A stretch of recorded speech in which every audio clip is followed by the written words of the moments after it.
Hello.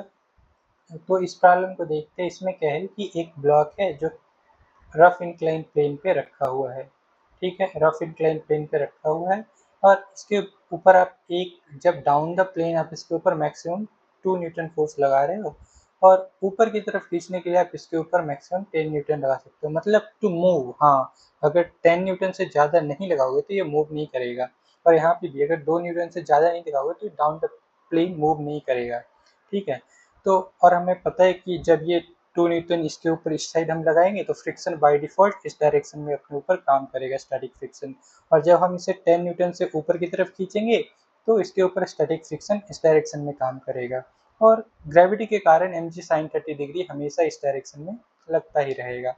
तो पहले case को देखते, जब इसके ऊपर हम 2 न्यूटन लगा रहे हैं तो 2 newton plus mg sin 30 degree और इस साइड स्टैटिक फ्रिक्शन लग रहा होगा, जो कि मैक्सिमम होगा क्योंकि ये मैक्सिमम फोर्स है। ठीक है, तो हम फ्रिक्शन को ओवरकम कर जाएंगे। तो पहला इक्वेशन ये हो गया। दूसरा है कि जब हम इसे 10 न्यूटन से ऊपर की तरफ खींच रहे हैं तो 10 न्यूटन से जब इसको ऊपर की तरफ खींचेंगे, या 10 न्यूटन क्योंकि ये लिमिटिंग है, इससे ज़्यादा खींचोगे तो ये मूव कर जाएगा। ठीक है, तो और फिर स्टैटिक फ्रिक्शन इस डायरेक्शन में काम कर रहा होगा और mg sin 30 डिग्री हमेशा इस डायरेक्शन में ही लगता रहेगा। तो अब हम इन दोनों इक्वेशन को सॉल्व करेंगे तो हमें क्या आ जाएगा, 2 Newton minus F maximum minus 10 Newton. तो और अब ये इसको इस साइड ले आएंगे तो ये माइनस 2 एफ मैक्सिमम और ये माइनस 12 न्यूटन हो जाएगा और F maximum is equal to 6 newton हो जाएगा।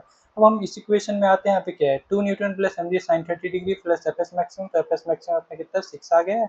तो 2n plus mg sin 30 degree is equal to 6, तो mg sin 30 degree equal to 4, 6 minus 2 equal to 4, mg is equal to 8 हो जाएगा। अब हम यहाँ पे आएंगे mg cos 30, हमें पता है कि स्टैटिक फ्रिक्शन का फॉर्मूला क्या होता है, u mg cos 30 डिग्री, और it's called mu, not u। Okay, तो mu mg cos 30 degree is equal to 6 newton. और हमें पता है कि cos 30 डिग्री की वैल्यू कितनी होती है, तो हम यहाँ पे cos 30 डिग्री की वैल्यू रखेंगे, mg की वैल्यू रखेंगे। mg की वैल्यू 8 है, cos 30 डिग्री रूट 3/2 है।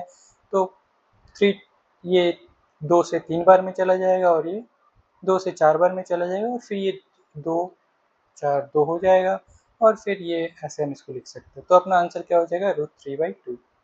Thank you.